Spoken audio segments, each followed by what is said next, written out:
you were kind enough to share your conversation with Sarah Bohm. Oh, yes. About how David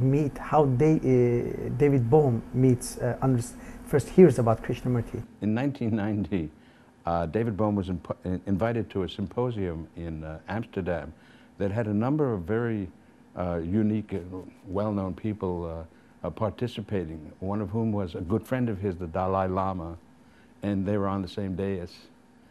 And there were artists, Robert Rauschenberg was there, and there were economists from even from Russia. It was a wonderful, wonderful symposium. And I was in the midst of writing the biography with them, or working on the biography with them. So we talked about the possibility of my joining them there, and in fact I did. So while we were there, the Dutch television, Teleac, asked David if he might be interested in doing a 1-hour television interview, and he said he would, but would it be possible for Mr. Angelos to be the interviewer? And they said, sure. And then David, in turn, asked me if we could possibly do the conversation, do the interview in a conversational tone. He was a very, very gentle, quiet man, and in fact, he preferred to be called Dave as opposed to Professor Bohm. Dave was his name. So that's how we approached the interview. And the videotape, the 1-hour videotape that's on my website now that you came across a week ago, I guess, is the result of that. And it's an unusual conversation in that I asked him if it would be possible for him to trace his interest in theoretical physics along with his interest in the nature of consciousness. So that's what developed. We traced his interest in consciousness from the time he was a little boy through all of the various periods of his life and the books that he wrote. And as we've discussed this before, he had a very unusual experience as a little boy. He was running, he grew up in Wilkes-Barre, Pennsylvania, a small town. You remember that the name of the video is Beyond Limits, and even as a boy he told us that he always wanted to go beyond limits. He was always not satisfied with what he understood of life and the world, but he was still a little boy. And when he was about 10 years old, he and a group of his friends were in the forest. They were running through the forest, he being the last one. He was a very, very intellectually oriented child, not too physical, but he was with his friends, and they were running. And they came to a brook, and all the other kids in front of him ran across the brook, stepping on stones without breaking their run. When David tried it, it didn't work. And he explains that the reason being that whenever he did anything of that nature, he tried to intellectually figure out where to go and what to step on. And it wasn't working. So what instead he did, he decided to take a chance and just run across. And when he did, he suddenly realized that consciousness was actually in a state of flowing movement.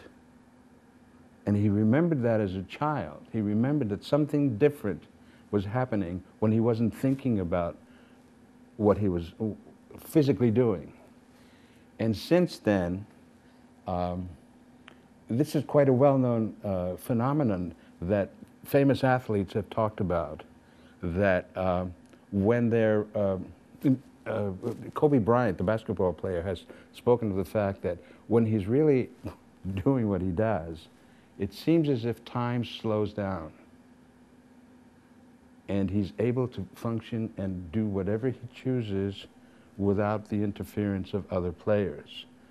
Football players have, some famous football players have said the same thing, that when they're in that mode, time seems to slow down, and they in turn can receive the ball and see where the blocks are coming from and function at an optimum level.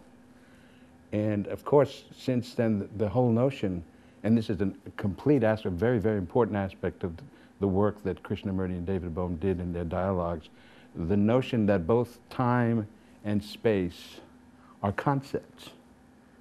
They are concepts that we are enveloped in by virtue of who we are as human beings. But a butterfly has no concept of time. It just exists, if you will. Before we go on into these very interesting concepts, I want to ask you, you were kind enough to share your conversation with Taher Bill. Oh, yes. About how David and she get to know about Krishnamurti. Can you please share that with us? Yeah. This happened the day before the videotaping. We had the symposium. There had been, I forget what happened at the dais, but after the dais, it was a late afternoon, and we came back to the hotel, and we were sitting in the atrium of the hotel, and I had my little mini tape recorder with me, and I put it on the table, and the conversation led to Cyril saying, have you ever heard, have we ever told you how we met Krishnamurti? And I said, no, and she said, I remember her saying, well, perhaps you should put it down, it's important. And I said, sure. So she said, we were in a library in London, and it was in the philosophy department, and she said, and a book, whether I pulled it out or it fell in my hands, I don't recall. She said, but the name of the book was The First and Last Freedom. And she said, and I opened it to a page and saw this phrase, the observer and the observed. And I knew that this was also a phrase that was being used, that was very important in quantum physics. So even though this wasn't a physics book, I brought it over to Dave. And I said, look at this, it says the observer and the observed. And then she said, we have a phrase in Hebrew that says, he read it as if he were standing on one leg. There was such passion in what he had suddenly discovered in this book that was not a physics book. And he suddenly had to meet this man.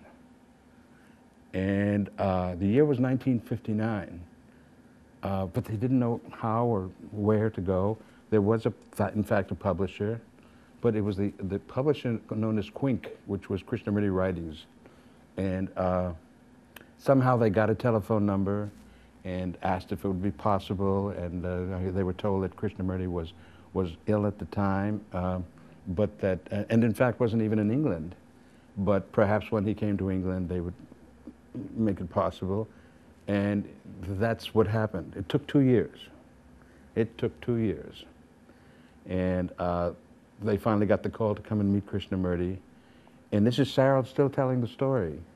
And she said, when Krishnamurti greeted us at the door, Dave asked, would it be possible for my wife to come in along with me?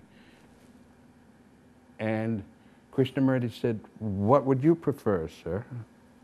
And Sarah says, that was quite an unusual thing for him to say. She says, I remember quite distinctly. He was asking, and in fact, of course, Dave said, please.